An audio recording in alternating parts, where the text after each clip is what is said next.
Բարև ձեզ, սիրելիներս, մենք ձեզ հետ շարունակում ենք քննարկել Շիմոն Բաղավատամը եւ այս պահին ուսումնասիրում ենք 3-րդ երկի 2-րդ գլուխը,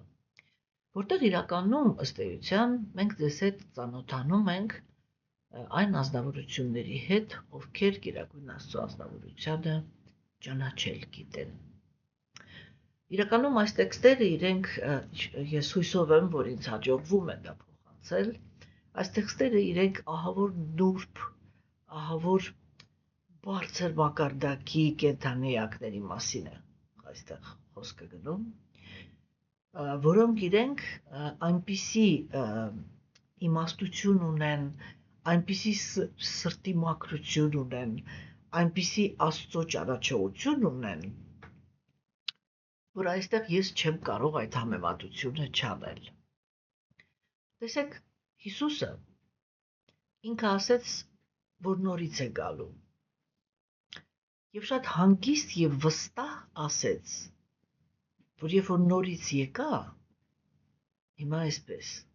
նորից ինձ չեք ճանաչելու, որովհետեւ ես արդեն քննարկել եմ ձեզ հետ, որ իրականում հնարավոր չէր այդ ճակատագիրը, որին արժանացավ Հիսուսը, եթե հրեաները եւ հռոմեացիները կարողանային ճանաչել նրան, որովհետեւ այն վայրագությունը, որով վերաբերվել են Հիսուսին, վարվել են նրա հետ, հա, ինքը չի ենթադրում, որ նրանք, ովքեր որ դա իրականացնում էին, հասկանում էին, որ գործ ունեն Աստծո որդու հետ։ Եվ ինչպես մենք տեսնում ենք, պայքարը գնում էր միայն իշխանության, միայն ազդեցության շուրջ։ Եվ երբ որ հրեա հոգևորականները եւ հռոմեացի իշխանավորները իդեմս Հիսուսի իրենց համար ինչ որ վտանգ տեսան, իրենք շատ հանգիստ Հիսուսի հետ վարվեցին այնպես, ինչպես կարելի էր վարվել ցանկացած ընդդիմադիր ազնվորության հետ այն դարաշրջանում։ Հիմա եւ Հիսուսը ինքը հանգիստ ասեց, չճանաչեցիք հիմա, իհարկե կային ազնվորություններ, դա հենց իր հետևորդներն էին, աշակերտներն էին, որոնք հավատացել էին իրեն։ Բայց տեսեք, երբ որ մենք այսպես խորն ենք նայում, չէ, մենք տեսնում ենք, որ այդ հավատի ինչի հաշվին էր Հիսուսը ինքը վստահում ստանում վստահությունը կամ ինչի հաշվին էր, որ մարդիկ իրեն լսում էին, ինչ էր անում ինքը առաջի հերթին ինքը ցուցադրում էր նյութական գերբնական ուժեր, որոնք իրենք լուծում էին ազնվորության նյութական խնդիրները, այսինքն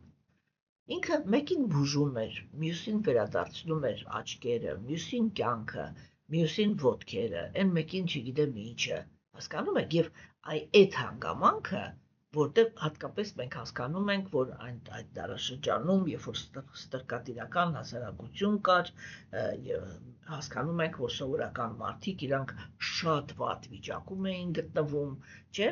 եւ այդ իմաստով հատկապես վտանգավոր էր հայտնությունը այն ազնվորության, որը ինքը խոսում էր սիրո մասին, բարիության մասին, բարոյականության մասին եւ այլն, չէ, որովհետեւ այդ խոսակցությունները իրենք խայտարակում էին այն ժամանակվա իշխանություններին, չէ,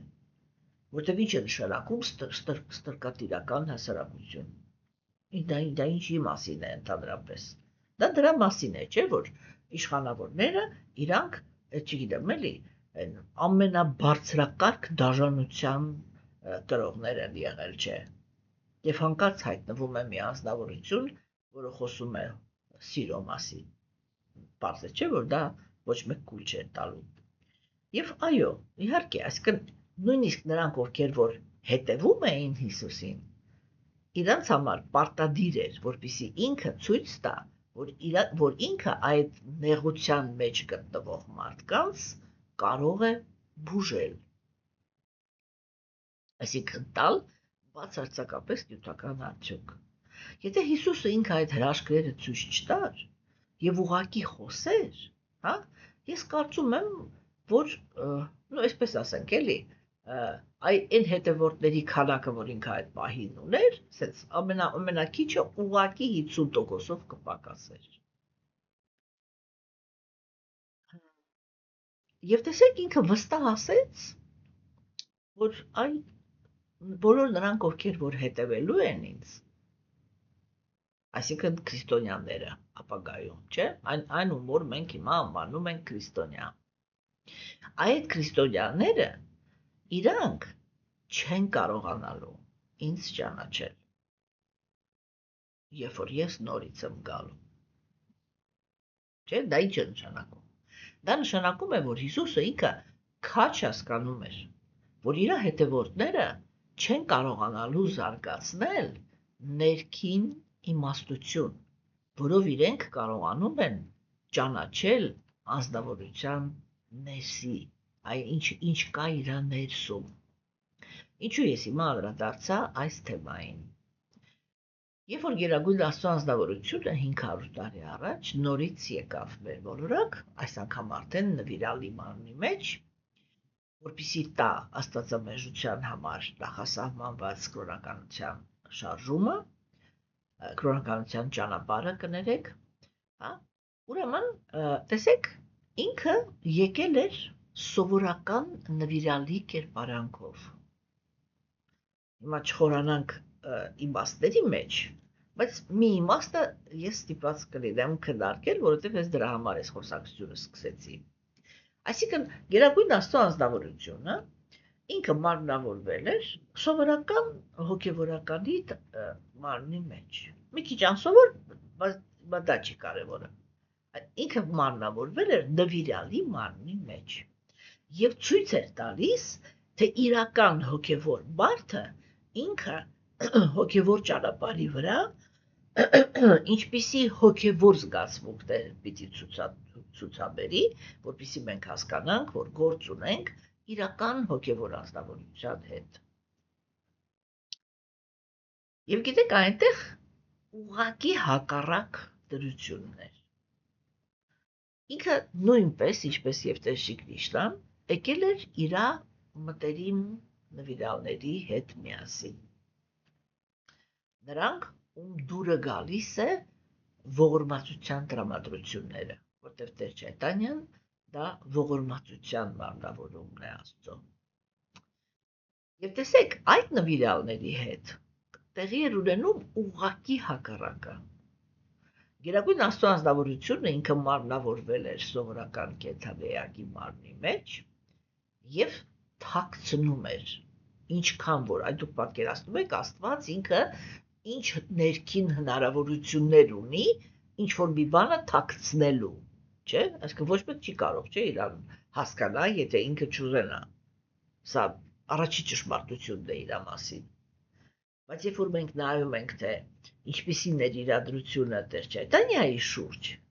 այնտեղ մաքուր նվիրալները իրենք մոտենում էին Տեր Չայտանյային եւ ասում էին, բառացի ասում էին. Տերին, դու միևնույն է, չես կարողանալու մեզ խաբես։ Մենք գիտակցում ենք, թե դու ով ես։ Մենք ոչ թե հավատում ենք, մենք գնահատում ենք, թե դու ով ես։ Եվ քեզ չի հաջողվի ձևացնել, որ դու նվիրյալ ես։ Հասկանում եք։ Եվ եթե ես պատկերավոր ասեմ, ուրեմն իդեմ այդ նվիրյալների այդ խոսքերին, ինքը ասում էր, ոչ մեկին չասեք, ուրիշների մոտ մի ցույց տվեք, որ դուք հասկանում եք, թե ես ով եմ, որովհետև ես որոշակի գործով եմ եկել, եւ այդ գործը իրականացնելու համար պետք է որպեսզի ոչ մեկ չհասկանա, որ ես հենց ինքը Աստվածն եմ։ Պետք է բոլորը մտածեն, որ ես ուղղակի Աստծո մաքուր նվիրյալն եմ եւ վերջ։ Հասկանում եք, չէ՞։ Այսինքն, երբ որ կա այդ իրական ինքնաիրականացումը, երբ որ հոգին ինքը իրապես մաքուր է, չէ՞։ Հիմա այսպես կներեք արտահայտությանս համար, բայց ինքը իր նման մաքուրին անմիջապես ճանաչում է, ինչպես որ անմիջապես ճանաչում է իրանից տարբերվողին, այսինքն իրանից ավելի, պատկերավոր ասած, կներեք կոպիտ խոսքիս համար, իրանից ավելի կեղտոտին։ արածավորության իմաստով։ Հասկանում եք, չէ՞։ Եվ տեսեք, այսա ինքը շատ կարևոր օրինակ է, որ այնտեղ ինքը վստահ ասեց, դուք ոչ մի sense ինչ որ եսի մի ձևի ինձ հիմա հասկացաք ես ով եմ, ոչ էլ ինչ որ մի ձևի հետո եք հասկանալու թե ես ով եմ։ Եվ ես վստահ եմ, որ ես այ դուք հետևելու եք այն ամեն ինչին, ինչ որ ես մտով ասել եմ, հա։ Որտեղ մենք արդեն քննարկել ենք դա, որ իրականում Հիսուսի ասածների 20%-ը մեզ չի ասել։ Եվ ուրեմն, չէ, այդ ինչ որ ձեզ թույլ կտան, որ դուք հիշեք իմ ասածների մասին, չէ, ձեզ թույլ չի տալու, որ դուք ինձ ճանաչեք։ Իսկ այնտեղ, որտեղ իրոք մաքուր նվիրալներ էին շրջապատում Աստծուն, իրանք ասում էին, ոնց ուզում ես թաքնվի, մենք միևնույնն է քեզ ճանաչելու ենք։ Հասկանում եք։ Եվ այո, տեսեք, երբ որ մենք խոսում ենք աստվածամերժության դարաշրջանի մասին, չէ, աստվածամերժության դարաշրջանի ամենագլխավոր բանը արտահայտություններից մեկը նա է, որ տգիտության ազդեցության տակ դա կենդանիակներ են, որոնք իրենք չեն կարողանում, չեսպես չեն, որոնք իրենք սխալը ընդունում են որպես ճիշտ, ճիշտը ընդունում են որպես սխալ։ Եվ ես միշտ ասում եմ, ասել եմ եւ ասելու եմ, անձամբ ինձ համար սրանից ավելի սարսափելի բան այս աշխարհում չկա։ Հա? Այդ մարդկանցից, որոնք իրենք բացարձակապես տգիտության ազդեցության տակ են գտնվում, հա, բայց բացարձակապես վստահ են, որ իմաստուններ են։ Սա, ըստ ինձ, չգիտեմ, ինձ հետ կարող է չհամաձայնվել, բայց իմ համար աշխարհի բոլոր դաժանությունները ծնվում են հենց այս հոգեբանությունից, որտեղ մարդը ինքը երբեք կասկածի տակ չի դնում իր հասկացածը, հասկանում եք, իմաստունները իրենք սովորաբար գալիս են այն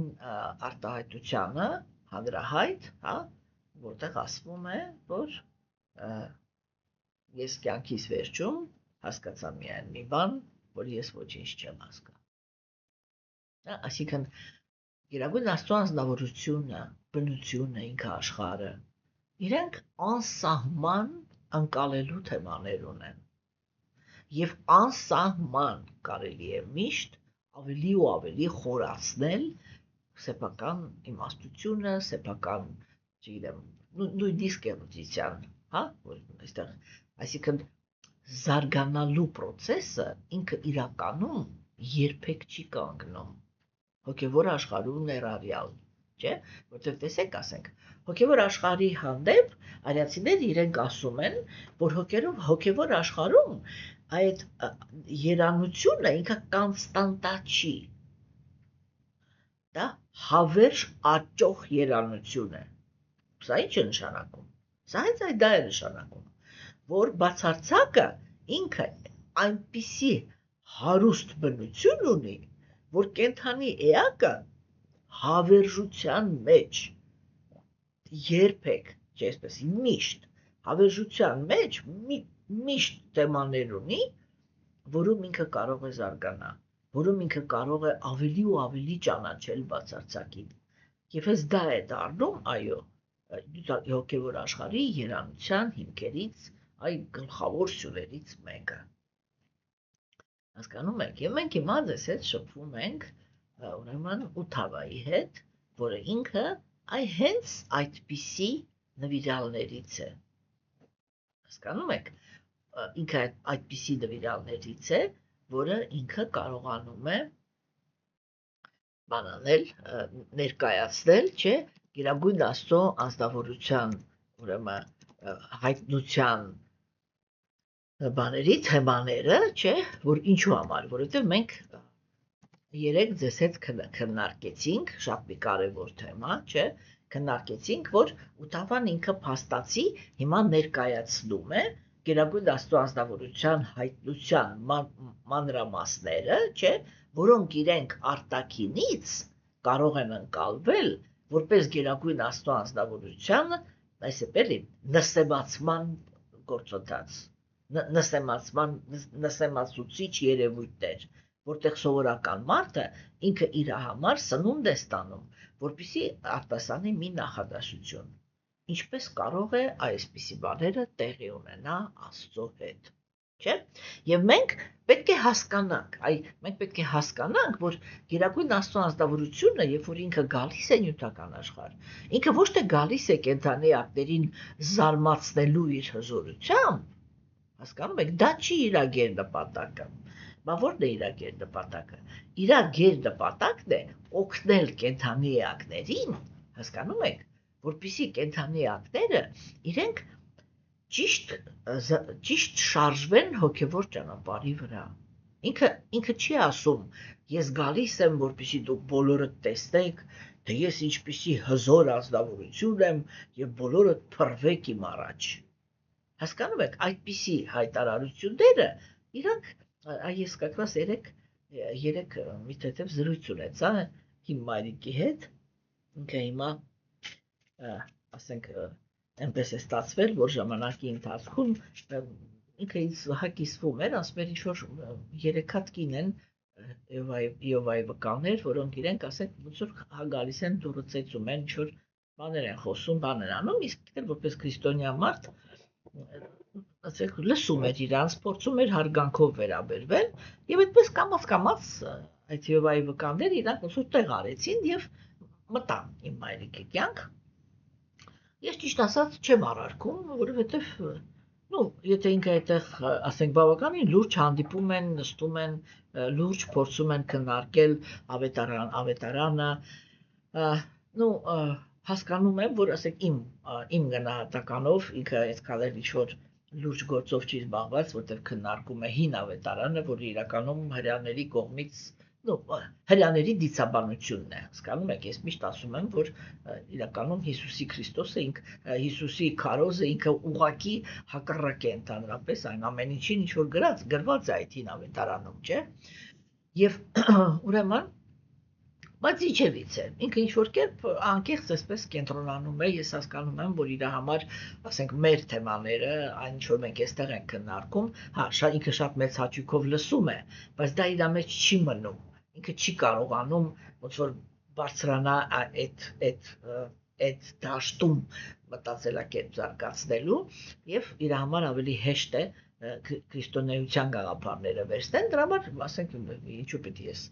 ասենք իրան խոչընդոտ եմ, թող շփվի, ու մենք երեք հանդիպել էինք, եւ ինքը ինչ-որ հարցեր էր ինձ տալիս, չէ՞, այսինքն ինքը, այսպես էլ հիմա ընտրության փուլն է իր մոտ, երբ որ ինքը գնում է այնտեղ ինչ-որ բաներ է քննարկում, եւ կա ինչ-որ բաներ, որ ռեալ իրան օգնում են, որպեսզի կհաստատվի հոգեվորի մեջ, եւ բայց ինչ-որ հարցեր կան, որ ինքը ոչ մի կերպ չի կարողանում մարսի, որովհետեւ իրականում վերջնականում ինքը մտածող մարդ է, չեմ կարող էլի երկել, որ ինքը մակարդակ ունեցող ազնվորություն է, եւ ասենք այն-որ բաներ կան, որ ոչ մի կերպ իր տրամաբանության մեջ ինքը չի կարողանում կապի, էլի, որ սա ասենք, բա սա ոնց, բա այսի ոնց, բա այստեղ Աստված ինչ-որ մի հատ ուրիշ բան է դուրս գալիս, եւ երբ որ մենք իր հետ քննարկում ենք արիացիների տեսանկյունից, չէ, ինքը պարզ տեսնում է, այսպես պարզ տեսնում է, որ հին կտակարանում շատ տեղեր կան, որտեղ Գերագույն Աստծո ազնվորության քայլերը իրանք այնպես են ներկայացվում. Ես սովորաբար ասում եմ, որ այդպիսի Աստծուն սիրել հնարավոր չի։ Այդպիսի Աստծուց կարելի է միայն վախենալ, եւ ուրիշ ոչինչ, որովհետեւ այն ամենաստից, չգիտեմ, տերևը շարժվեց, ինքը միանգամից վերածվում է ինչ-որ մի հատ գազանի, որը մենակ պատժել գիտի, հասկանում եք, եւ վերջը ինքը Մովսեսի բանն էինք քննարկում, որ երբ որ Մովսեսը ինքը գուրզով խփեց ուրեմն քարին եւ ասեց հիմա այստեղից ջուր կգա, Աստված իրան պատժեց նրա համար, որ ինքը մտածեց, որ այդ ջուրը ինքը բացեց, ինքը տվեց։ Հասկացա՞ք, ու մենք այդ ենք քննարկում, որ իրականում ասենք ինչքան բանել, ինչքան ասենք սխալ պատկերացումներ կան, ընդհանրապես թե Աստծո բնությունը ինքը ինչպիսին է, այսինքն այնտեղ ներկայացվում է, որ Աստված ինքը այնքան փառքի իր դիրքի մեռած է, Հասկանում եք, որ եթե հանկարծ որևիցե կենդանի էակ մի հատ իրա, չգիտեմ, շնչի մեջ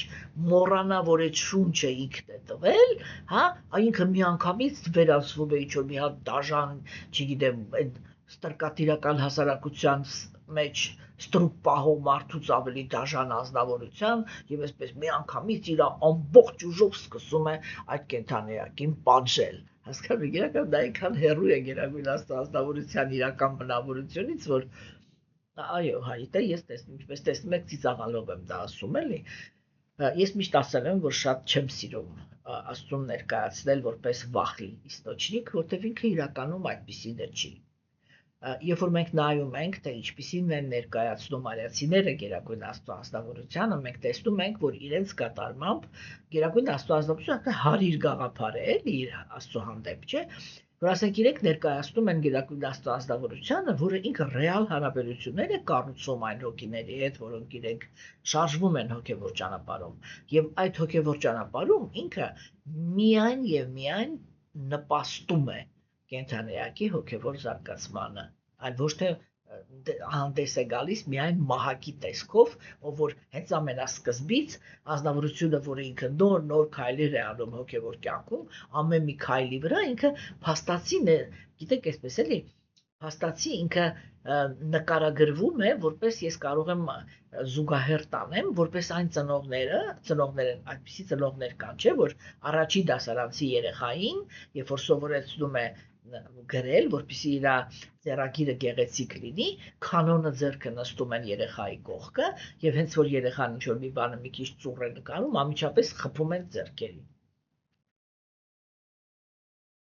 Այսպես է, ըստ էությամբ, այսպես է նկարագրվում Աստված։ Հասկանում եք, արիացիների կատարմամբ Աստված ինքը այդպիսին է չի նկարագրվում։ Ինքը նկարագրվում է, որ հենց որ այդ նույն երեխան ինչ որ մի բանը սխալ արեց, ինքը կարող է մտնի այդ բանի մեջ, որ վայ սխալ արեցի, իսկ ծնող ասում է, ոչինչ, մալիկս, մենք էլ ենք սովորել, մենք էլ ենք 100 անգամ սխալվել, նորից գրել։ Եսի միջ է, դե ուզում ես, որ օրինակ ես այդպիսի սովորություն եմ ունեցել։ Հիմա որ հիշում եմ, մտածում եմ, ինչ հիմար երեխա եմ եղել էլի, երբ որ ես առաջի դասարանում էի, մենք դեռ թանաքով, պեռոներով, գրիչներով էինք գրում, եւ ճիշտը որ ասեմ, այդպիսի գրիչով ինձ ահավոր դուր էր գալիս գեղեցիկ գրելը, հա, ու ես ասենք կարող էի այդ 12 թերթանի տետրերը, որտեղ մենք այնտեղ այսպես թեք գծեր կային, որով այդ տառերը գրելու ձևը սովորում էինք, որպեսզի գեղեցիկ ձեռագիր ունենանք, չէ՞։ Եվ ասենք, եթե ես հանկարծակի, այդ տետրը համարյա մինչև վերջ արդեն լրացել է, չէ՞։ Եթե հանկարծակի ինչ-որ մի հատ տառ մի քիչ ծուռ գրեի, ես նստում էի ու այդ ամբողջ տետրը նորից արտագրում էի։ Եթե Աստված ոչ աներ, դե երեխա էի, չէ, նորից չհաջողվեր, ես նորից նստում էի 0-ից սկսում էի այդ միջև որ ոչ մի հատ սխալ չլինի այնտեղ, որ ամեն ինչ այսպես գեղեցիկ գրված լինի։ Հա?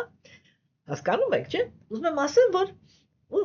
ծնողը ինքը կարող ասել, մենք էլ ենք սխալվել, մենք էլ ենք ուղղել, ոչ մի բան չկա, ոչինչ, հիմա այս անգամ մի քիչ ծուր ստացվեց, այն մյուս անգամ ուշադիր եղի, որպեսզի այդպես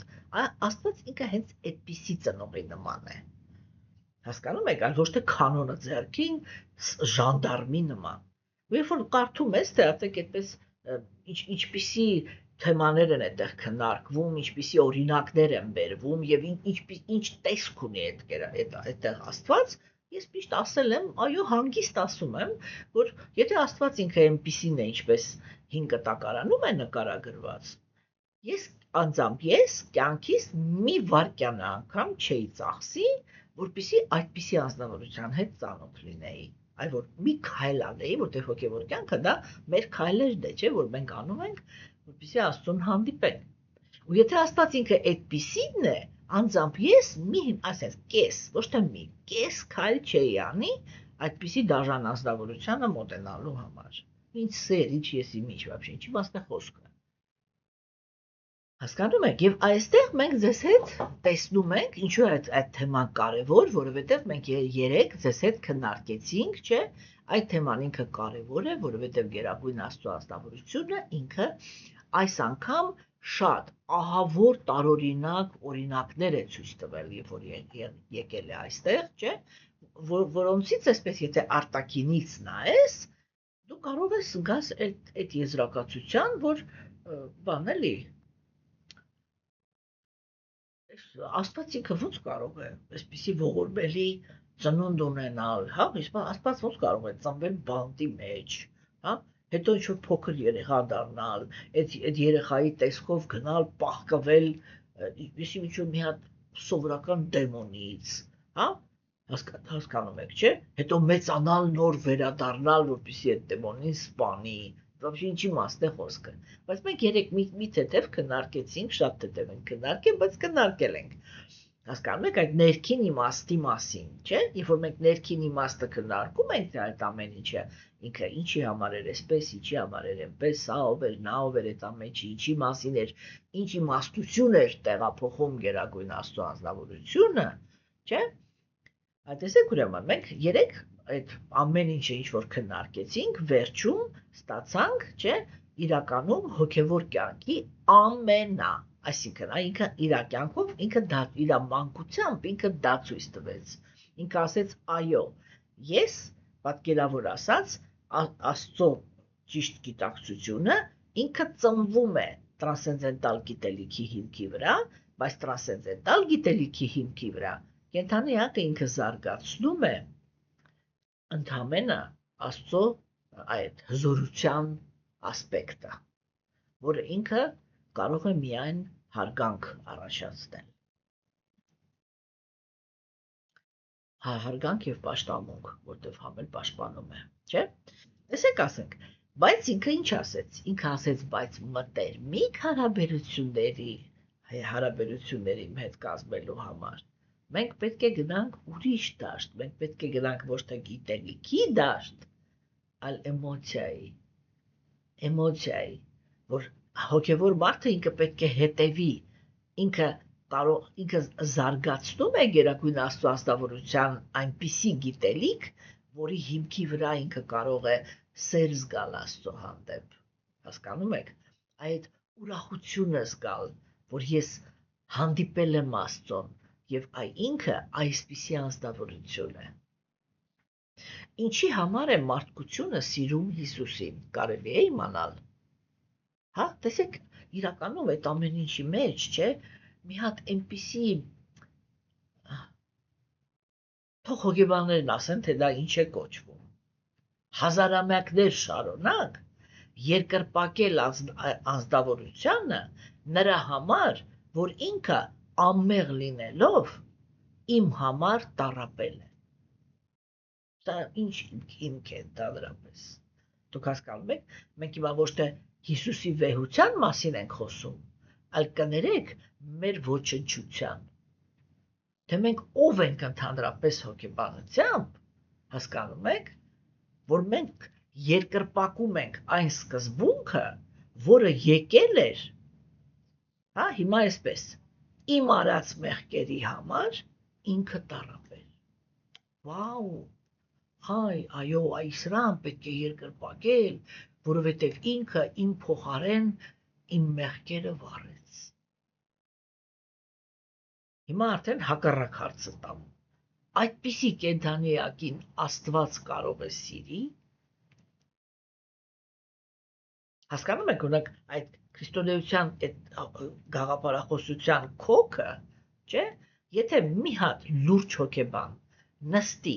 եւ այդ ամեն ինչին հոգեբանության տեսանկյունից գնահատականներ տա, այդ տեսությունից, այսպես բմբուլները դուրս կգան, կներեք էլի,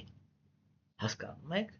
թե ընդհանրապես հոգեբանության տեսանկյունից ինչ է նշանակում հազարամյակներ շարունակ, հա, երկրպագել այն անձնավորությանը, չէ, երկրպագել ինչ որ մի անձնավորության, միայն այն նրա խաթր, որ ինքը իմ փոխարեն տառապել է։ Այդ ես ով եմ ընդհանրապես։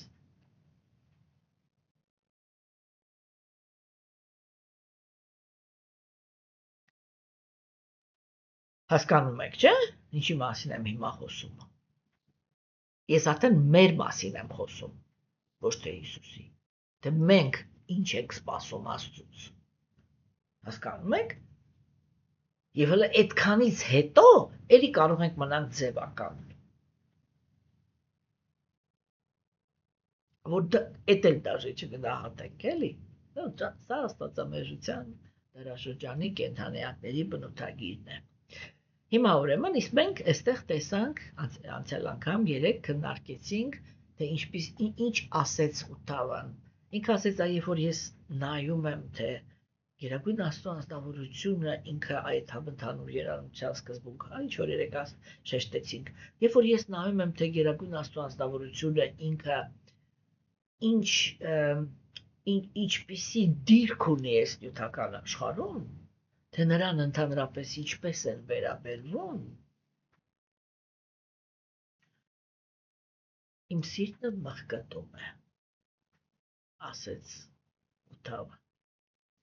որովհետև ինքը գիտակցում է, ինքը մի վարքյան չի կորցրել իր հոգևոր գիտակցությունը, ինքը պարզ գիտակցում է հոգևոր աշխարհը, հա, եւ ինքը շատ լավ գիտի, թե հոգևոր աշխարհում Գերագույն Աստծո անձնավորությունը ինչ դիրք է վայելում։ Հասկանում եք, եւ որ ինքը գալիս է եւ տեսնում է, որ կոպիտ ասած այդ բրլյանտը ինչպիսի աղբի մեջ են գցում նյութական աշխարհում ապրող կենդանիակները, որովհետեւ իրանց ներքին պլատֆորման էգոիզմն է եւ իրանց համար համընդհանուր սիրո գաղափարը դա կարելի ասել թշնամական գաղափար է ընդհանրապես, չէ՞։ Ուրեմն մենք հիմա այդպիսի անձնավորության հետ գործ ունենք, որը ինքը այդ իր սրտի ցավն է հիմա արտահայտում Վիդուրայի ներկայությամբ։ Եվ մենք շարունակենք տեքստը, հիմա մի բան կներեք, բացեմ տեքստը կարդանք եւ շարունակենք քննարկումը։ Ութավան շարունակում է. Արդյոք կարող է մեկը, ով գոնե մեկ անգամ շնչել է նրա լոտոսային ոտնաթաթերի փոշին,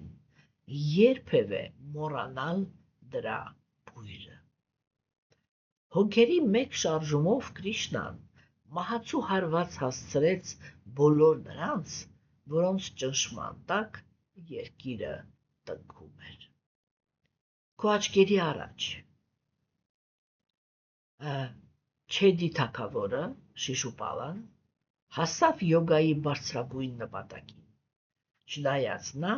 ատում էր Տեր Կրիշնային։ Նույնիսկ իրական յոգիները փափագում են հասնել նման հաջողության եւ հանուն դրա կատարում են իրենց վարժությունները, ով ունի ուժ տանելու նրանից բաժանումը։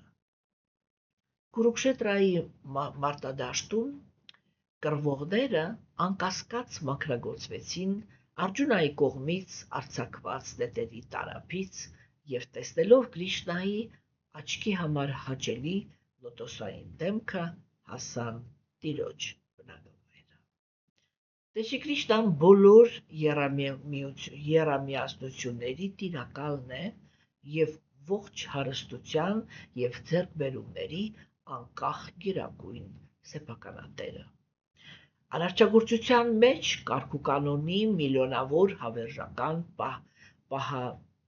պահապաններ երկրպագում են նրան եւ նվերներ են ընծայում նրան իրենց սաղավարտներով դիպչելով նրա ոտքերին։ Հետևաբար, ով Վիդուրա, կարող ենք մենք նրա ծառաներս առանց ցավի հիշել, թե ինչպես նա կանգնած էր գահին նստած Ուգրասենա թագավորի առջև եւ նրան բացատրություններ էր տալիս, ասելով. «Թույլ տուր, Տեր իմ, պատմեմ քեզ ամեն ինչ, ինչ պատահել է»։ Ուրեմն Ութավան ինքը շարունակում է արտահայտել այն քնքշությունը, որով ինքը վերաբերվում է Գերագույն Աստծո ազնվորությանը։ Որն է փորձը։ Հոգևոր աշխարհում որն է փորձը ցանկացած կենդանի էակի։ Գերագույն Աստծո ազնվորության մարմնի հետ գործ ունենալը դա յուրահատուկ բախտ է ընդհանրապես, հա, այսինքն մոտիկ գտնվել նրան։ Եթե ես այսպես էլի սովորական բառերով ասեմ, ոչ թե մասնագիտական, այլ սովորական բառերով ասեմ, արիացիները իրենք այդպես են նկարագրում Գերագույն Աստծո անձնավորությանը, որ Գերագույն Աստծո անձնավորության մարմնի հետ, այսպես մատի ծայրով իրան կպնելը, կենդանյակը կարող է ուշաթափվի էլ վեր չկենա։ Հասկանում եք, այդպիսի հաճույք է պատճառում նրա մարմնին դիպչելը։ Հիմա տեսեք, նայեք, մենք սովորաբար, չէ, երբ որ խոսում ենք Արարչի մասին, այսինքն Աստծո այն արտահայտության մասին, որը ինքը տարածություն ունի, մեր եւ իր միջև տարածություն կա։ Արարչին ոչ մեկի մտքով անգամ չի անցնում, որ իրան կարելի է գրկել։ Հասկանում եք։ Չէ, օրինակ, ես կարող եմ օրինակ իմ օրինակը բերել, ես ահավոր սիրում եմ գրկել իմ այն աշակերտներին, որոնք իրանք ստաբիլ աստվածություններին ծառայություն են անում, ինչու որտեվ ծառայության ժամանակ աստվածության ուրեմն բանին այդ մուրցի է կոչվում, էլի մուրցի ասեմ, հա, որտեվ ուրիշ բառերը վիրավորական են։ Աստվածության մուրցին ուրեմն հոտավետ յուղեր են քսում իր մարմնին, հետո նոր հագցնում են։ Եվ այդ նվիրալների մարմնից այդ հոտավետ յուղերի հոտն է գալիս, սանդալի հատկապես, չէ, ու երբ որ ես իրանց գրկում եմ, այդ հոտը որ ուսից առնում եմ, չէ, ինքան եմ սիրում այդ հոտը չեք պատկերացնում, ինձ համար նվիրալի, Աստծո նվիրալի, այդ այն նվիրալի, որը ինքը սկսնակ է եւ այսպես էլի ժամացույցի պես հետևում է հոգեվոր կյանքի կանոններին, չէ, Այնց համար այդ հոտը ինքը դա է նշանակում, որ ես հիմա գրկում եմ մի աշակերտի, որը ինքը պատշաճ կերպով զբաղված է հոգևոր կյանքով։ Չէ, այսինքն եւ հիմա եւ մենք սովորաբար, երբ որ խոսում ենք միայն արարչագործի արարիչի մասին, չէ, այսպիսի բաները, նրբությունները իրանք դառնում են անիմաստ։ Ես միշտ հիշում եմ, երբ որ մենք նոր էինք սկսել մեր խոսակցությունները, ուրեմն հասել էինք Մայրկունցի աղոթքներին եւ այնտեղ քննարկում էինք այդ տեքստը, որտեղ Մայրկունցին ինքը սկսեց իր մեդիտացիան, եթե հիշում եք, մենք այնտեղ քննարկեցինք, չէ, որ ասենք ինքը որպես նվիրալ համարում էր, որ ինքը հասկանում էր, որ Քրիշնան իր ոչ թե զարմիկն է, այլ Գերագույն Աստծո անձնավորությունն է, հա, եւ ինքը ասենք հասկանում էր, որ ինքը իր մեդիտացիան պետք է սկսի Տեր Քրիշնայի ոտքերից։ Իսկ Տեր Քրիշնան իր մեջ իրան ոնց որ բաներ իսեց աշկերի մեջ նայելով իրան փաստորեն դա էր ասում, որ դու իմ բանն ես, հորաքույրն ես, չհամարձակվես ինձ ոտքերից սկսել խոնարհվել,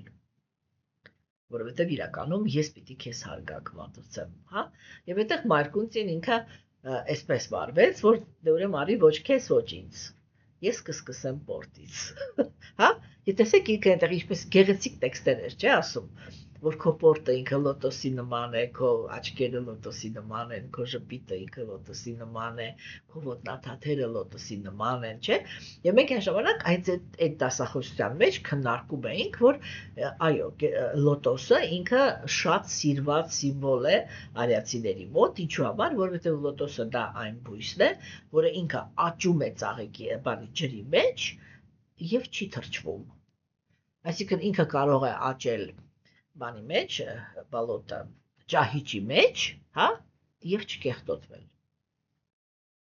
Իրա վրայից է սա սղում ընկնում է, էլի։ Եթե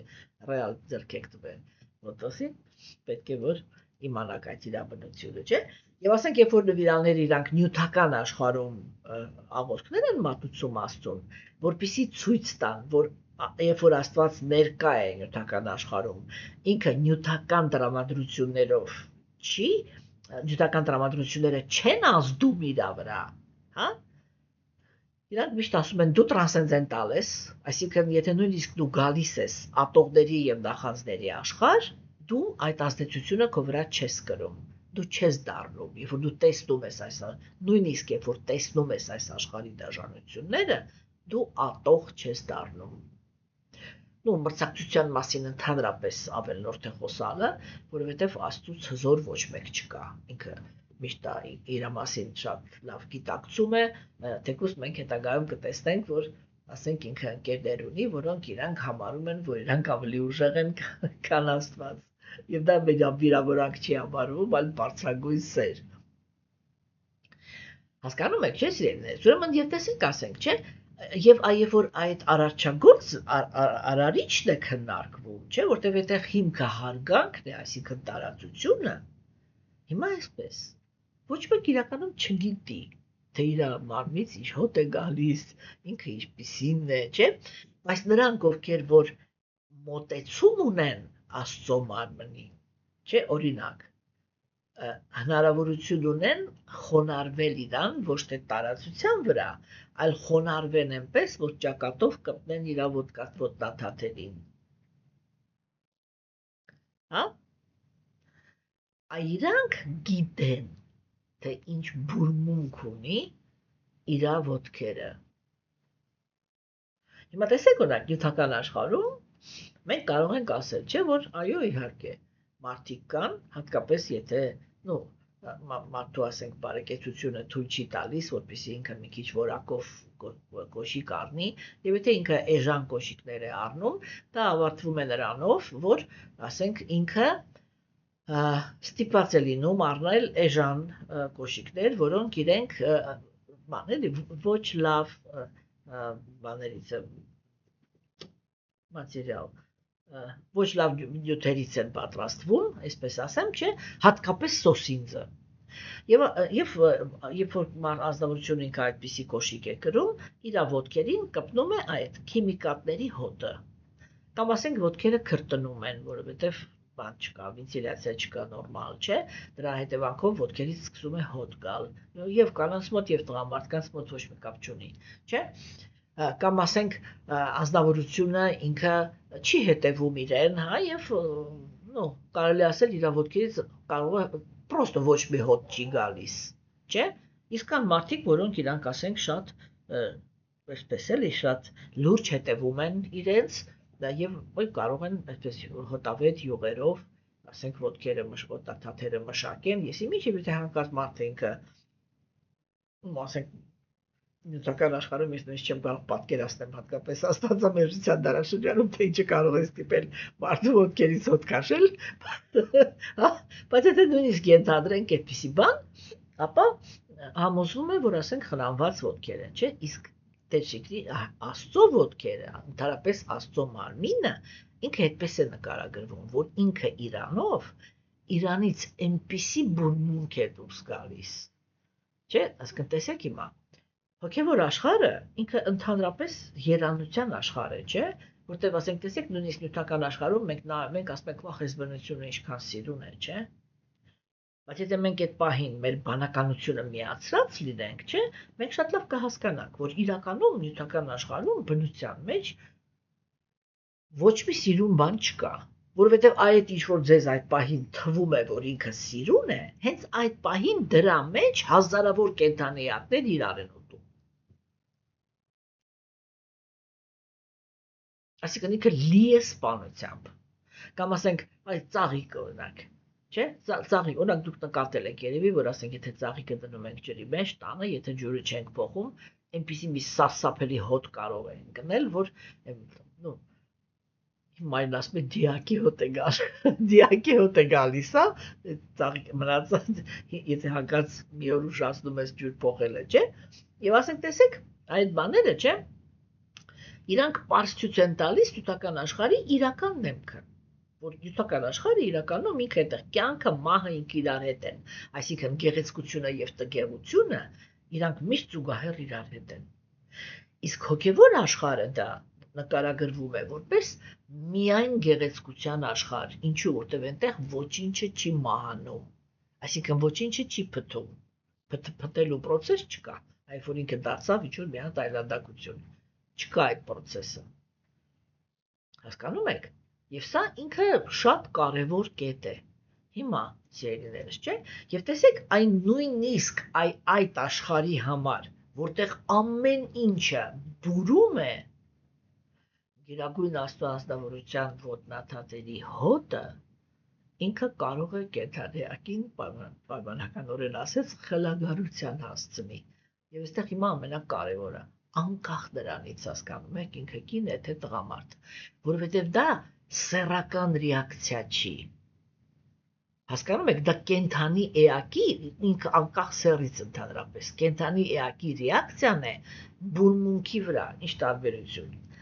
Հասկանում եք, չէ՞, օրինակ ասենք, նյութական աշխարհում մենք հիմնականում այդ հոտի գաղափարը մեզ համար կարևոր է։ Գիտեք, այդ իմաստով ես Ֆրեյդի հետ համաձայն եմ, չէ՞, կամ ասենք Կարնեգին ինքը ինչ էր ասում, չէ՞, ինքը ասում էր, օրինակ, կին ու տղամարդ իրանք իրար թևանցու կարած քայլում են փողոցով։ Եվ դիմացից գալիս է,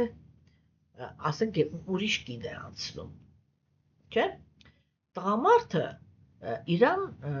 միանգամից գնահատում է այդ տեսանկյունից, թե ինչ կարելի է այդ կնոջ հետ վայելել։ Կինը միանգամից գնահատում է այդ կնոջը,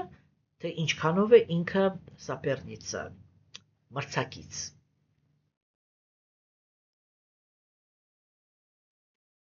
Չէ՞, այդ ինչքանով է ինքը մրցակից։ Եվ այդ տեսանկյունից, չէ, երկուսն էլ իրանք այդ պահին նկարագրում են, վերաբերվում են հենց զգայական վայելքի թեմայի շուրջ, թե ինչքանով է այս ազնվորությունը, պոտենցիալ ունի զգայական վայելքի համար։ Հոգևոր աշխարհում սեռական հարաբերություններ չկան։ Սա ամենակարևոր բանն է, որը մենք միշտ պիտի հիշենք, քանի դեռ պայմանավորված կենդանիակներ ենք, որտեղ եթե մենք մտածենք, որ այն ինչ որ կատարվում է հոգևոր աշխարհում ինքը նյութական աշխարհի հարաբերությունների նման է, մենք ոչինչ չենք հասկանա հոգևոր աշխարհի մասին։ Հոգևոր աշխարհում սեքս չկա, այսինքն հոտը ինքը սեռական պատկանելիության տեսանկյունից չի դիտարկվում, որ ասենք, կինը ինքը հոտ քաշեր տղամարդու ոտքերից եւ այդ հոտը իրան ու ինչ աներ։ Այդ նյութական աշխարհում դա գաբերում է սեռական ցանկության։ Հոգևոր աշխարհում այդպիսի կապ չկա։ Հասկանում եք։ Եւ այդ պրոստը հոտը։ Всё, անկախ նրանից ինքը կին է, տղամարդ է, որտեղ ու թավան հիմա տղամարդ է խոսում։ Եվ ինքը ինչ է ասում։ Ինքը ասում է, ով է այն ազնվորությունը, որ հնարավորություն կունենա հոտ քաշել նրա այդ ոտնաթաթերի հոտը զգալ եւ կարողանա այդ հոտին դիմանա։ Սա շատ կարևոր է, որ հոգևոր տղամարդ է խոսում հիմա։ Հասկանում եք, որտեղ մենք պետք է ասենք, մենք կամաց-կամաց հիմա մտնում ենք պերսոնալիզմի դաշտ։ Հասկանում եք, եւ մենք պիտի հասկանանք, չէ՞, թե այդ ինչի հիմքի վրա է, որ տղամարդիկ իրանք բակցիից վախենում են, որովհետեւ բակցին ինքը էմոցիա է։ Հասկանում եք, ինքը եթե իմպերսոնալիզմը եւ յոգան իրանք տեղն են դնում կենդանիակի արժեքային համակարգը, նրա կենտրոնացման օբյեկտը, չէ՞, այսինքն ինչ-որ բաներ, ես խելացի եմ, այդ ամեն ինչը տղամարդկանց հոգեբանորեն անմիջապես գրավում է։ Ինչու՞, որովհետեւ իրանք բանականության սկզբունքը պետք է որ լինեն։ Մեր ժամանակներում հիմա շատ են էլի փորձում տղամարդուց սարքել կին։ Այսպես ասեմ, կնոջից հաջող սարքեցին տղամարդ, հիմա տղամարդուց փորձում են սարքեն կին։ Ամեն ինչը խառնեն իրար, թե ինչի համար է դա արվում, ճիշտ ասած, այդքան էլ հասկանալի չի։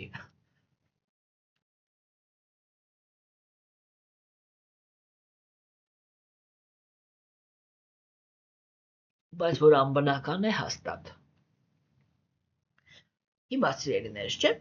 այս ինքը շատ կարևոր է, որ մենք հիմա շփվում ենք, տեսեք, ես հատուկ ուշադրություն դարձրեցի, երբ որ մենք Բhagavad Gita-ում Արգյունայի տեքստերն էինք նայում, չէ՞, Բhagavad Gita-ն նոր սկսել էր, առաջի գլուխն է։ Մենք գործ ունենք մի զինվորի հետ, որի անունը, այսինքն անունը, եթե միտեղ հնչեր, որ այնքը հիմա պատկերավոր ասած տնից դուրս եկավ, որ մասնակցի ինչ-որ մի կոնֆլիկտի, այդ կոնֆլիկտը հենց այդտեղ տեղում վերջանում էր, որտեղ բոլորը գիտեին, որ Արգյունան ինքը անհաղթելի է։ Եվ այդ անհաղթելի զինվորը, չէ, որ ասենք ես միշտ ասում եմ, էլի, որ այդ տեսանկյունից է միշտ դիտարկվում, Հասկանում եք, այդ տեսանկյունից է միշտ դիտարկվում արիական քաղաքակրթությունը, եւ որ տղամարդիկ են մոտենում արիական քաղաքակրթությանը, իմ հանդեպ միշտ այդ պրետենզիան է լինում, որ ու տղամարդիկ հիմնականում ինձ այդպես են վերաբերվում, որ դու կին ես, դու ով ես, որ դու ճշմարտության մասին խոսաս կամ ինչպես ինձ մի հատ տղամարդ Մոսկվայում ասեց, ես դա պատմել եմ, երբ որ ես այդ առաջի գիրքս արիացիները եւ mənքը, երբ որ մեզ տարան Մոսկվա, ես այստեղ տանը ինքս իմ ձեռքերով մի ամուսինս սովորացրել էր, մի 30 հատ գիրք էի սարքել, հետս տարա։ Եվ այնտեղ դասախոսություններից մեկից հետո մի հատ տղամարդ մոտեցավ ինձ, Մատաճարչի կարելի է ստորագրել, բան ստորագրեցի, մակագրեցի, բան, ասում եմ, Մատաճարչի խնդրում եմ էլի, ասում եմ, ասեք, որ ձեր ամուսինը ձեզ օգնել է, էլի ես գիրքը գրելուց։ Ես չեմ հիմա ուզում քննարկել դրա պատճառները, բայց Աստված վկա է, որ իմ ամուսինը այն մի հատ ստորակետի մասնակցություն ընդհանրապես իմ ոչ մի գրքերի մեջ չունի։ Պատճառները ես չեմ ուզում հիմա քննարկել, ավելնով խոսակցություն կլինի, հասկանում եք, բայց չունի, սա է փաստը։ Հիմա այդ մարդը ասեց, խնդրում եմ, էլի ասեք, ասի ոչ, ասի ինքը ընդհանրապես չի մասնակցել, սա ես եմ գրել։ Ու ինքը այսպես լացարկում ասում, կախույքին դա այսպես չի կարող մտածի։ Եվ դա ամենաանմեղ վերաբերմունքն էր, ասենք, այն նրան, որ ես ասենք, թե ես ինչ գիտելիք եմ ներկայացնում կամ ինչ անալիզներ եմ անում կամ ոնց եմ ինչի, մի տղամարդիկ իրենք սովորաբար փշոտ են վերաբերվում, ու ամենադեմոկրատ բանը, որ իրանք կարողանում են անել, դա է, որ ձևացնեն, որ ես չկամ, այդ դու ստեղ պրոստը չկաս, կտրի գնա այնտեղ չկաս вообще, всё, չկա ինքը չկա, այսի չկա вообще։ Հասկանում եք, իրանք փորձեր են կատարում ինչ-որ ուրիշ գաղափարներ առաջ քաշեն, որպեսզի դառնան միևնույն է առաջնորդները։ Ես ընդհանրապես այդպիսի հավակնություն չունեմ, այո, Աստված ինձ ինչ-որ մի հատ նախասահմանում է տվել, ես խոնարհ ուղղակի կատարում եմ, ես շատ լավ գիտեմ ես իմ մեջ ինչ եմ գրում, գիտեմ թե Գերագույն Աստծո անձնավորությունը ինձանից ինչ է սպասում, հատկապես ինչ է սպասում ինձանից իմ հոգևոր ուսուցիչը եւ ուղղակի ես խոնարհաբար անում եմ ինչի մեջ որ իմ վրա հույս են դրել եւ Գերագույն Աստծո անձնավորությունը եւ իմ հոգևոր ուսուցիչը եւ այդ ճանապարհից ինձ հնարավոր է շեղել միայն ինչ-որ քիմիական բաներ սրսկելով, բթացնելով կամ չգիտեմ ինչ կամ սպանելով, ոչ մի կերպ։ Եթե ես իմ գիտակցության մեջ եմ եւ կենթանի եմ, ես մինչև վերջի շունչս անելու եմ այն, ինչ ինձանից սպասում է Աստված եւ ինչ ինձանից սպասում է իմ հոգևոր ուսուցիչը։ Հիմա ինչի եմ ես դա քննարկում։ Որովհետեւ տեսեք, ժամանակի ընթացքում ուզում եմ արդարանամ, էլի։ Ժամանակի ընթացքում, չէ, Գերագույն Աստծո անձնավորությունը ինքը տղամարդկանց մեջ, այս վերջի շրջաններում, էլի, տղամարդկանց մեջ այդպես էլ կներեք չգտավ այնպիսի տղամարդ, որը ինքը բակցին կմոտենա, ոչ թե փիլիսոփայության տեսանկյունից, ոչ թե հասկացողության տեսանկյունից, այլ բակցի իմաստի, սիրո տեսանկյունից։ Հասկանում եք, եւ ես ինքս, երբ որ ես կոպիտ ասած պատկերավոր, եթե ասեմ, Աստծո մատը իմ վրա ֆիքսեցի, որ ինքը ասեց, որտեվ իրականում մենք այսպես ամուսիներով մենք գնում էինք, չէ, ասենք, մենք զարգանում էինք։ Եվ ես միշտ վստահ էի, որ իմ ամուսինը ինքը հենց հոգևոր էմոցիաների տեսանկյունից ինքը այնքան բան իմաց է, որ բոլոր ֆունկցիաները Աստված իրան է բանանելու, իրան է տալու։ Հասկանում եք, երբ որ եկավ մի պահ, երբ որ այդ իր մատը ես իմ վրա զգացի, որ այս բանը դու պիտի անես։ Մենակ Աստված է վկա, եւ իմ ուսուցիչը գիտի, թե ես ինչքան եմ դիմադրել, թե ես ինչքան ծանր եմ ընդունել, որ ես ունեմ ինչ-որ մի հատ նախասահմանում, որը պիտի կատարեմ, չէ՞։ Բայց երբ որ ես հասկացա, թե ինձանից ինչ է սպասվում, գիտեք, ես էսպես էլի, ես 12 կյանք եղել եմ տղամարդու մարմնի մեջ։ 12 կյանք պրակտիկա եմ արել հրաժարվածություն։ Ոչ ընտանիք եմ ունեցել, բայց միայն հոգևոր կյանքով, այսպես առաջ գնալով քրիստոնեությունից սկսած իմիջայլոց մինչև բակտի։ Հավանաբար դեպս այդ 12 կյանքի ընթացքում։ Հասկանում եք, չէ՞։ Եվ ասեք, ես ամբողջ կյանքում նեղվել եմ դրանից, որ ես կանացի մարմնի մեջ եմ։ Կարող եմ անկեղծ ասել, ես ատել եմ այդ հանգամանքը, որ ես կանացի մարմնի մեջ եմ, որտեղ ես իմ մեջ ունեի տղամարդու մտածելակերպ, հա, տղամարդու տրամաբանություն, ընդհանրապես էմոցիոնալ չէի, թեկուզ, հա, կարող եմ ասել, կարող է ինչ-որ իմաստով մի քիչ խորն էի, բայց խորն էի նրա հաշվին, որ ես շատ կարդացող էի։ Հասկանում եք, եւ կարդում էի ոչ միայն գիտական գրականություն, այլև գեղարվեստական։ Հա, եւ այսինքն իսկ ինչի մասին է գեղարվեստական գրականությունը, էմոցիաների, չէ՞, մարդկային կյանքի, այդ կյանքի մեջ տարբեր էմոցիաների։ Եվ այո, ինչ որ հարուստ պաշար կար մեջս, որը ես ձեռք էի բերել հենց կարդալու շնորհիվ։ Հասկանում եք, եւ ուզում եմ ասեմ, որ ես միշտ ասում եմ, բայց դա պիտի ռուսերեն ասեմ, որ հասկացվի ինչ եմ ասում, էլի։ Ես ասում եմ, որ ես առաջի անգամ ականջողներ հակա, իսկ ես դա արել եմ 35 տարեկանից հետո, մինչև 35 տարեկան, իմ վրա ոչ մեկ երբեք ոչ մի տեսակի զարդ չի տեսել։ Հասկանում եք։ Եվ որ ես առաջի անգամ ականջողներ հակա, հիմա ռուսերեն պիտի ասեմ, я чувствовал себя круглым дураком, не дурой, понимаете, а дураком։ Հա, եւ ես ընդհանրապես չգիտեի, հատկապես երբ որ հոգեվոր կյանքս վերականգնեցի, այդ ժամանակ ընդհանրապես չէի կարողանում հասկանալ, որ Աստված ջան, ասենք, եթե այսքան լրջություն ունեմ, Փառքաստո էլի քո ողորմածությամբ հոգեվոր զարգացման մեջ, իսկ ապուշ կանացի մարմինը, ես ինչ հիմարություն եմ արել, որ այս մարմնի մեջ եմ հայտնվել, չէ՞։ Այ երբ որ եկավ իմ նահասահմանումը, ես սիրեցի իմ կանացի մարմինը, որովհետև հենց այդ մարմնի շնորհիվ էր, որ Գիրագույն Աստծո ազնվորությունը ինձ ինչ-որ մի բան վստահեց։ Որն էր այդ վստահելը։ Խոսել ռեալ սիրո մասին։ Հասկանում եք, որովհետև տղամարդը ինքը վախենում է սիրուց, հատկապես աստվածամեժության դարաշրջանում գտնվող տղամարդիկ, իրանք վախենում են սիրուց։ Հասկանում եք, եւ երբ որ իրանք շատ հմուտ, ընդհանրապես չի քննարկվում, շատ հմուտ մտնում են փիլիսոփայության մեջ, չէ՞։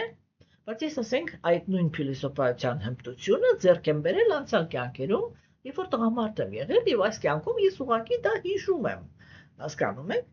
Ես երբեք չեմ խոսում այն տեսանկյունից, որ այս կյանքում եմ ուսումնասիրել։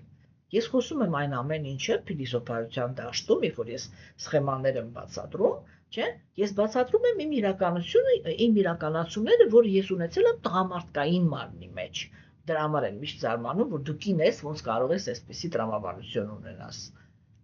Որտեվ սա առաջի կանացի մարմինն է, չէ՞։ Բայց այդ որ ես խորասուզվեցի իմ կանացի բնության մեջ, հասկանում եք, չգիտեմ, էլի, ինչքանով ես ասես հետարքիր, ես խորասուզվեցի իմ կանացի բնության մեջ, որպեսզի կարողանամ 100%-ով ճիշտ կատարեմ այն նախասահմանումը, որը ինձ տվեց իմ Գերագույն Աստծո ազնվորությունը եւ իմ հոգեվոր ուսուցիչը։ Այս առաջի անգամ այդտեղ հասկացա, որ այդ կանացի մարմինը ինձ տրված է, որպեսզի ես ներսից մտնեմ կանացի, այսինքն էմոցիայի սկզբունքի մեջ, եւ ընդհանրապես եւ որպես հոգի լրացնեմ այդ չորը փիլիսոփայությունը, որը միշտ արել եմ տղամարդկային մարմինների մեջ, ջրեմ էմոցիայով, այսինքն ջրեմ վերաբերմունքով Աստծո հանդեպ։ Տղամարդիկ իրանք փորձում են Աստծուն հասկանան։ Հա, ուրեմն այսպես է, տարբերություն կա։ Տղամարդիկ փորձում են Աստծուն հասկանան, կանայք փորձում են Աստծուն սիրեն։ Հա, հիմա տեսեք, այստեղ թերությունը լինում է նա, որ սերն է պակասում, այստեղ թերությունը լինում է նա, որ ճանաչողականությունն է պակասում։ Այսինքն իրենք գալիս են այդ հասկացողությունը տանում են, վերջում չեն կարողանում սիրել, հա։ Իսկ կանայք իրենք, ուրեմն այսպես սենտիմենտալ սիրում են, բայց սիրուն է, բայց փուփուշ է, վայ երկել է հավես է, վայ չգիտես ինչ, սենտիմենտալ հիմքի վրա են ընդունում, հատկապես Տեր Կրիշնային, որտեղ ինքը նկարագրվում է որպես շատ գեղեցիկ, չէ՞։ Եվ չունեն փիլիսոփայական հիմքը։ Այ իմ հոգևոր ուսուցիչը ինձ հետ որպես իր աշակերտի արել էր այդ գործը։ Ուրեմն դու փիլիսոփայությունով այդ ամբողջ 12 կյանքը հրաժարվածի դիրքում յոգա, քրիստոնեությամբ, յոգայով, բուդդիզմով, սրանով, նրանով աճեցիր եկար այստեղ, ընդունեցիր բակցի նախանցյալ կյանքում, անցյալ կյանքում կներեք, ընդունեցիր բակցի, շատ լավ է։ Այ հիմա գնա կանացի մարմին եւ մի հատ այդ բնության տեսանկյունից դրսև այ հասի նրան, որ վերաբերմունքի մասին։ Այ ու հիմա կանացի մարմնում սկսի խոսալ։ Այ հիմա սկսի խոսալ առանց վախի սիրո մասին, որտեղ կանացի մարմինը ինքը իր մեջ բնականորեն պարունակում է սերը։ Հասկացաք, եւ ես մինչև պայմանավորված վիճակս չընդունեցի, տրասցենդենտալ սերը չտրվեց։ Չգիտեմ, էլի հասկանում եք ինչ եմ ասում, թե չէ։ Չէ՞։ Այսինքն, ինչ եմ քննարկում, ինձ չեմ քննարկում իրականում, էլի, սկզբունքն եմ քննարկում, որովհետեւ դուք մտնեք այդ դաշտը, այդ տրամաբանության մեջ։ Հասկանում եք, որ այստեղ հիմա տղամարդը ինքը խոսում է, այսինքն նա ու մոտ որ այդ երկու ճյուղը եկած իրար կպած են։ Ինքը եթե պետք լինի այնպես կփիլիսոփայի, որ աշխարհի բոլոր փիլիսոփաները ձայները կկտրեն, հասկանում եք։ Բայց ինքը նաև այն մարդն է, որը այն կենթանի էակն է, որը կարող է ասել, որ իսկ ով կարող է չխելագարվել, եթե շնչի Աստծո ոտնաթաթի հոտը։ Այս այն ուզում ասեմ էլի, որ սա ինքը առողջ, հասկանում եք, այ առողջ, բացարձակ առողջ բանականություն եւ զգացմունքայնություն ունեցող անձնավորության արտահայտում է։ Որովհետև երբ որ այսպիսի տեքստերը կամ պայմանավորված վիճակում կարդում են տղամարդիկ, իրանք միանգամից հայևարի ասած հուշտ են լինում։ Հոտատածով հոտ քաշես, ճուշքից գնաս, տղամարդիկը չի կարող պատկերացնել, էլի, որ դա իր մասին է, որ ինքը կարող է, ասենք, ինչ-որ մի հատ ուրիշ հիմա կներեք, ինչ-որ մի հատ ուրիշ տղամարդու ոտքերի հոտը քաշի ու շատապվի։ Հասկացաք, չէ՞, ինչ են քննարկում։ Պայմանավորված վիճակն են քննարկում, որովհետեւ մենք հասկանանք, թե ինչու ինչ-որ բաներ կա, որ այս պահին կնոջ բերանով է ասվում։ Ես ինքս շատ լավ գիտակցում եմ, հասկանում եք, որ ես ոչ թե ինչ-որ ճմարվի չեմ, էլի, եսի մի չեմ։ Այդ կոպիտ ասած Աստված անճարությունից է էդի ինձ վստահել։ Հասկանում եք, որտեղ պրոստը չկա, տղամարդկանց մեջ չկար այդ ազնվորությունը, որը ինքը բերել էր այդ երկու ֆակտորը հավասարակշռության մեջ, չէ՞։ Իսկ ես ուղղակի դուրս եմ եկել այն հոգին, որ տղամարդկային մարմնի մեջ ինչ որ հնարավոր է տղամարդկային մարմնից քամել բրծել էի, եկա եւ այդ կանացի մարմնի պոտենցիալն էլ պիտի օգտագործեի, որ ինքը լրիվ կար հավասարակշռության մեջ բանականությունը, այսինքն փիլիսոփայական հիմքը եւ զգացմունքայնությունը։ Եվ մենք պետք է հասկանանք, որ երբ որ մենք նկարագրվում են մաքուր նվիրյալները, չէ, մենք իրանց մեջ կարող ենք տեսնել այն էմոցիաները, որը իրանք տղամարդու համար է ռազրիվ շաբլոնը։ Ոնց որ ես Արգյունայի օրինակը չավարտեցի, չէ, այնտեղ ոնց էր, որ ինքը մի զինվոր է, որից ամբողջ աշխարհը այսպես դողում էր, հենց որ իր անունը լսում էր, եւ ինքը այդ պիտակը ուներ, ինքը անհաղթելի է։ Եվ ինքը հենց այդ մարմնավորումն է, չէ։ Ինքը երկու սկզբունքի մարմնավորում են՝ գերագույն Աստծո ազնվորության հանդեպ ընկերականության զգացմունքի եւ հոգեվոր հաղթանակի։ Բայց այդ ազնվորությունը ինքը հանգիստ, շատ հանգիստ աչքերից արցունք թողեց։ Եվ ինքը ասեց. արցունքները խեղդում են իմ կոկորդը, ոտքերս դողում են, ձեռքիցս զենքերս ընկավ։ Սա ինչ է նշանակում, որ իր էմոցիոնալ աշխարհը այդ պահին հաղթեց իր մեջի, պատկերավոր ասած, իր մեջի տղամարդու։ Սրանք շատ բարդ հոգեբանական խոսակցություններ են, բայց այստեղ այո, այստեղ էսպես է։ Արիացիների գաղափարախոսությունը ինքը խորն է, շատ ահավոր եւ հոգեբանության տեսանկյունից եւ փիլիսոփայության։ Մենք չենք կարող այստեղ խուսափել դրանից։ Հասկանում եք։ Եվ տեսեք սիրելիներս, չէ՞, ուրեմն հիմա ու թավանել այս մի հատ նախադասությունը, որ ասեց, չէ՞, ես նորից եմ կրկնում, տղամարդու պայմանավորված վիճակը ինքը միանգամից ինքը գիտակցի, չգիտակցի հերքողության բան է առաջանում։ Ես նույնիսկ կավելացնեմ, ես նկատել եմ, որ նրանք ովքեր, այն տղամարդիկ, ովքեր որ սկսում են բակտի յոգայով զբաղվել, չէ՞, եթե իրանք կարողանում են ընդունել այդ գաղափարները, այդ որ գերագույն Աստծո անձնավորության մարմնի հանդեպ կարելի է սեր զգալ լինելով տղամարդու մարմնի մեջ։ Հասկանում եք, որովհետև բոլոր արիացիայի մենք քանի գնանք կտեսնեք դուք էլի, որ բոլոր մաքուր նվիրալները, չէ, տղամարդ են թե կին, հենց տղամարդիկ են հատկապես, որտեղ կանայք իրանք քիչ են խոսում, չէ, կանանցով է թույլ տվել խոսալ, հիմա թույլ են տվել, ես խոսում եմ։ Հասկանում եք, այդ տղամարդիկ իրանք չեն անպայման նշում են Աստծո գեղեցկությունը, բայց չէ որ դա տղամարդու համար բնորոշ չի, չէ, եւ հենց դա այն գործոններից է, որը հիմա պիտի շատ կոպիտ բան ասեմ։ Պայմանավորված տղամարդիկ, այսինքն հոգևորի հետ ոչ մի կապ չունեցող, իրանք մտածում են, որ բոլոր մաքուր նվիրալները իրանք հոմոսեքսուալիստներ են, որովհետև սիրահարված են տղամարդու վրա։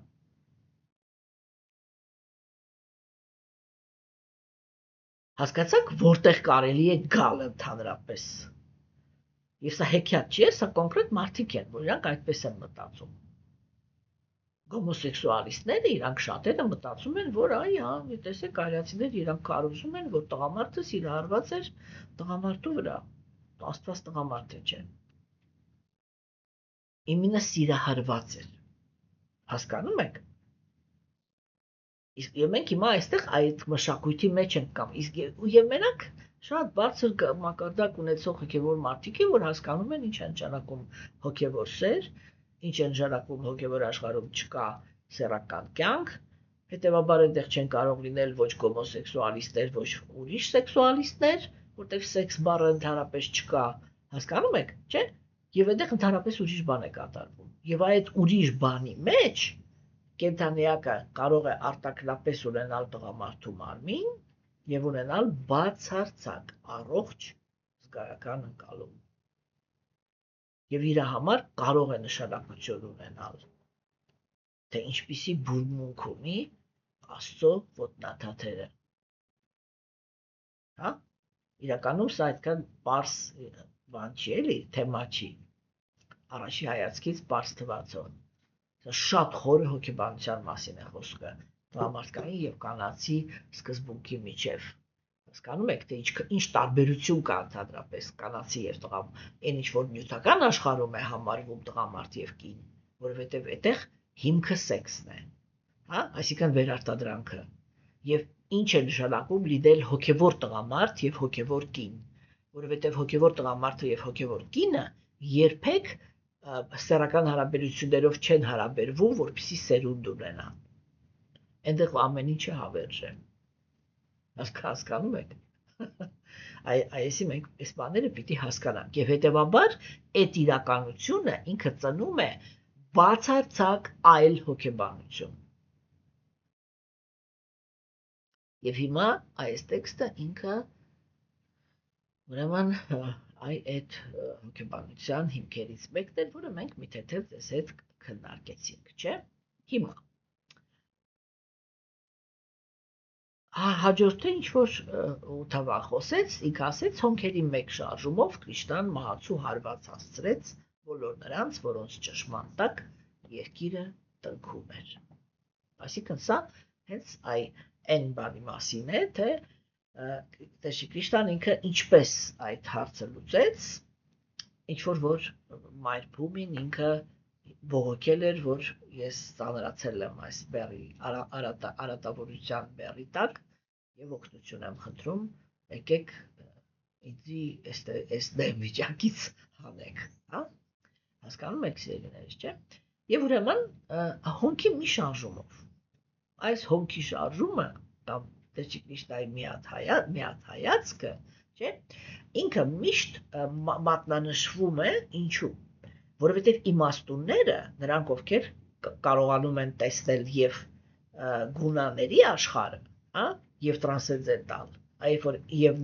նա պարզ տեսնում են, չէ՞։ Այ իրանք եթե անալիզի վրա են հենված, իրանք անալիզ են անում, թե ոնց հասկանան, էլի, որ սա գոյավիճակների որակ է, թե տրանսցենդենտալ։ Տրանսցենդենտալ է այն ուժը, որը ջիքեր չի պահանջել։ Տեսեք, գոյավիճակների ազդեցության տակ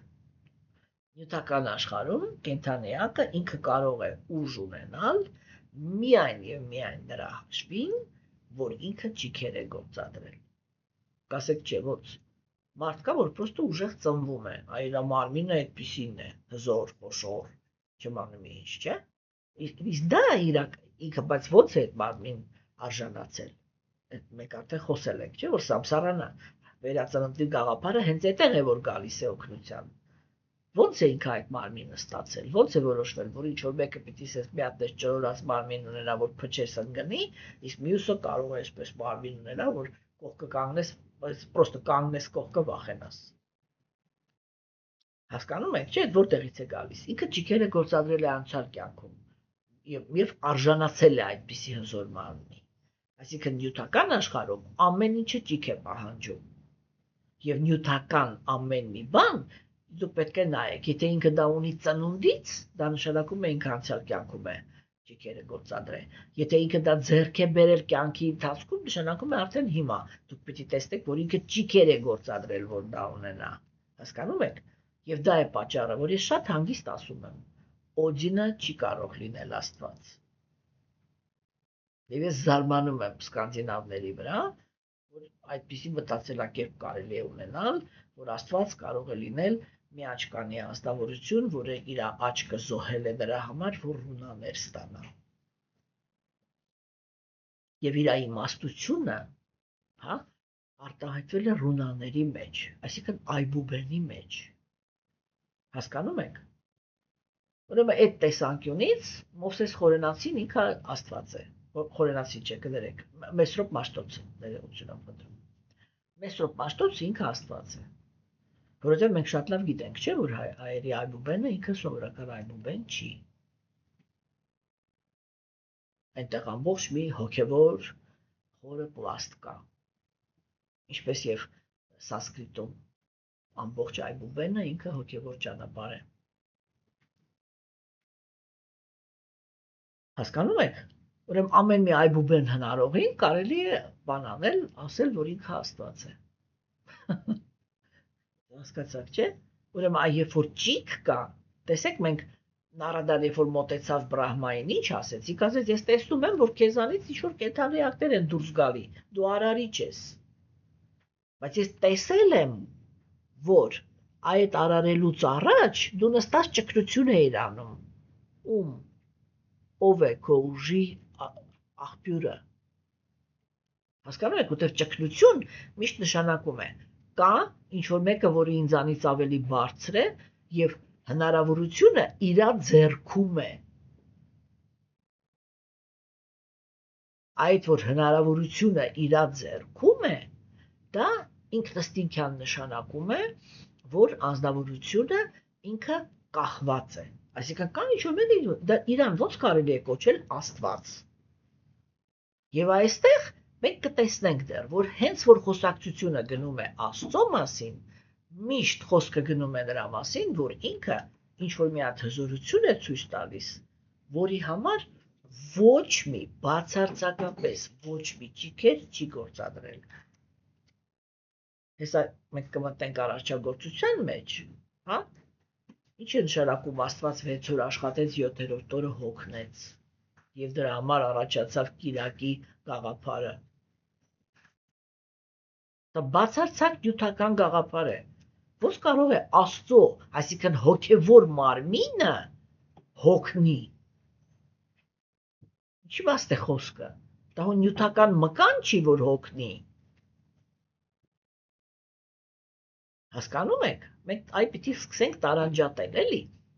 Եվ արիացիները իրանք լրիվ ուրիշ բան կասեն։ իրանք ասեն առաջագործության ամեն մի շրջանը ավարտվում էր, ընդհանրապես գերագույն աստվածավորության մի հայացքով։ Այնքս էս մի հատ նայում էր ու ամեն ինչը սկսում էր պտտվել այնպես, ինչպես պետք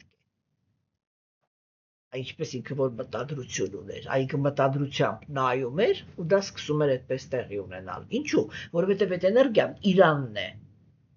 Այդ էներգիան Իրան այսպես կներեք էլի պիտի տնավարի ասեմ, քութիկի նման կանգնած սպասում է թե ինքը ինչ հրաման պիտի տա, որ այդ էներգիան այդ իր հրամանը կատարի։ Այս սա է Աստծուն հարիր գաղափարը։ Եվ այս որ ինքը ասեց հոնքի մի հատ շարժումով։ Ինքը ուղղակի վարի տվեց այդ բոլոր դեմոններին, այսինքն ինչի համար որ բաներ, չէ, եւ այո, հենց այդպես էլ, եթե հիշում եք, Բhagavad Gita-ում էլ այդպես ասվեց, չէ, որտեղ Շրի Կրիշնան ինքը Կուրուքշետրայի ճակատամարտից առաջ ինքը մի հատ հայացք է գցում այդ ամբողջ բանակի վրա, եւ այնտեղ հետաքրքիր գաղափար է, չէ, առաջ քաշվում, որ երբ որ ինքը այդ հայացքը գցեց բոլորի վրա, հա, այդ բոլորը արդեն իրականում մահացած էին։ Մնում էր մենակ որ կռվեն, դա իրականացվի։ Ինչպես եւ բոլորը ովքեր մահացան Կուրուքշետրայի ճակատամարտում, որտեվ իրանց առաջ տեսնում էին Տեր Կրիշնային, այսինքն Աստծուն էին տեսնում, իրանք բոլորը ազատագրում ստացան։ Հա? Հատուկ շեշտվում է իմինը ազատագրում չի նշանակում, որ վերականգնեցին իրենց հոգևոր դիրքը։ Եվ այստեղ էլ երկրորդ մասով էլ այդ դրա մասին էր խոսքը, որ ինքը այդ ամենը արեց բացարձակապես ոչ մի ճիք չօգտագործելով, ինքը ուղղակի հզոր էր։ Եվ ուղղակի իր ունքի մի հատ շարժումը հերիք էր, որ իրենք այդ բոլոր դեմոնները ուղղակի ոչնչանային։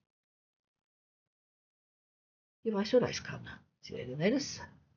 կներեք, որ անձնական կյանքիցս մի քիչ պատմեցի, ուղղակի թեման բարձրացնելու համար էլի։ Ես իրականում շատ չեմ սիրում այդ թեմաների մասին խոսել, բայց ինչ-որ բաներ պարզաբանվում են այդ ընթացքում։ Ստեսյուն ձեզ։